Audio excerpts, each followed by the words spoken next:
This is Luke Basin from Fighting Stance Media here with Mike Wilkins. He's currently signed and fighting for CFFC. Now, the cool part here, Mike, is we know each other from way back. Way back. And I was a coach at Waynesburg University. You were an athlete. That's 10 years now. No, 10 years ago. That's crazy. I feel old. So, and people might not know this, but you were a multi-talented athlete. You know, track and field, wrestling, and maybe baseball before that? Or Yeah, baseball and football. Also. Okay. Yeah. And so what brought you in, it's kind of a classic question, what brought you in, particularly having transitioned out of the college, what brought you into MMA? Wrestling, you know, that was the next logical step. When I left school, there was no more wrestling to be done. Wrestling was my passion. So MMA was like the next step to continue to use what I felt like I spent a lot of time on wrestling. Sure. So, you know, it's like when you go to school, you get a degree, you hope to work in the field of your degree, so you didn't waste all that time getting that degree. Build up. I felt like that's what wrestling was for me. I felt like I, you know, got like a degree in wrestling and I wanted to use it, and MMA really caught my eye. And luckily I jumped in and it's been done pretty good. Absolutely, absolutely. And give us a shout out for your gym and what's it been like with training with them and trying that transition to go from a full MMA standpoint instead of just the wrestling. Okay, yeah, so I train at Stout Training Pittsburgh. We're Team Henzo Gracie, and you know, we're a great facility, great gym, great coaches. Being part of the Henzo Gracie Association affords us a lot of opportunities. I get to go train with Henzo in New York, several other Henzo associations such as Ricardo Almeida's school and stuff like that. So those connections have really helped me progress in my game, let alone having really great coaches at our facility in Pittsburgh as well. Absolutely, that's spectacular. And you were talking just before this interview about how you're 7-2 pro MMA, and you've currently beat the top two guys at 170 for CFFC. 155. 155, yeah. Sorry. Well, actually, that's a good point, though. The last guy I fought, we fought at 155. He's a true 55er, but he was also the reigning Shogun Fights 170-pound champion and Ring of Combat 170-pound champion. Okay. So those are two of the major organizations on the East Coast. Yeah. And you know, he was able to be the champion at 170 in those two organizations. But he was truly should be a 55er. So we fought at 155, and I was able to get a win over a very tough opponent. That's it. That's spectacular. And now with 2-0 in CFFC, you're looking at either a title shot for CFFC or the UFC jump. And talk about that a little bit. Oh, absolutely.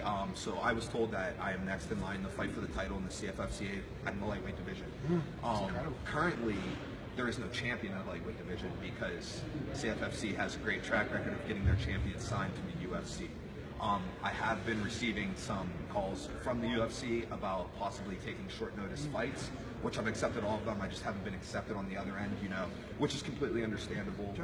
Whereas like someone who's in the UFC might want to fight someone who has a little more of a credentialed experience than what I have. For example, Evan Dunham took a short notice fight, or accepted a short notice fight with Rick Glenn. And I was one of the names in the hat to be that fight, you know, and I was like, oh, that'd be a great fight to take. So I offered myself up for it, but they chose Rick Glenn, which is a good decision because Rick Glenn had much more name power. He was the former World Series of Fighting champion in the featherweight division, so I totally understand, like, you know, why fight me when you can fight a bigger name. You got to kind of stay humble in this game, right? You got to always be willing to take the fights that they give you. Now, as a coach, here's a great question for you.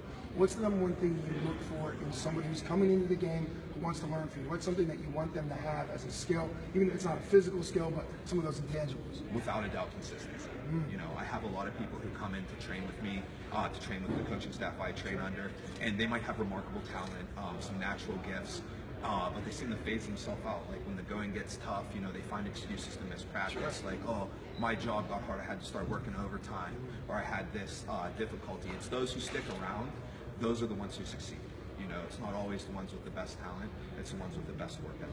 Makes absolute sense. And kind of as a fun close of this, what's some funny behind the scenes in training MMA for the years you've done it, been at the pro level? What's some of like the funny, weird stuff that happens in the training process? Oh man, that's a hard one. But so here goes some things that I think some maybe newer fighters could benefit from. That's also a funny thing. Like, I'm sure when you're coming out for your first fight, your first couple fights, you're incredibly nervous. You walk in, you see the cage for the first time and realize that's the cage or ring that you're going to be stepping into for the first time, and it's a daunting task. You know, everything becomes really real, and you feel a lot of anxiety. And I think it's actually funny. I've been around some of the greatest fighters in the game You know, we had some fighters training down in our gym. Donald Cerrone was down in our gym doing some training. Cody Garbrandt, who's fighting for the title, was down in our gym for the open workouts doing some training. And I know Cody. I've trained with Cody a lot in the past. But these guys, I want the up-and-coming fighters, the new fighters, to know that it's okay to be nervous. These guys get nervous too, you know. And I've fought now 19 fights, and every time I think to myself, when I'm in the back, this is the last one. Never doing this again. No way. Why do I put myself through it? And then I kind of admire myself. I'm like, how did I do this so many times before? Right. You know. So I just That's want you to take some. part, right? Yeah. You get to that. So you should take some comfort in knowing that you feel that way, and that's fine. But your opponent feels that way, and every fighter you look up to feels that way as well. Well, that's spectacular. Thanks so much for taking time to talk to us. Absolutely. This is Luke Basin Pleasure of seeing Fighting you. Stance Media. Great seeing you again. Thank you.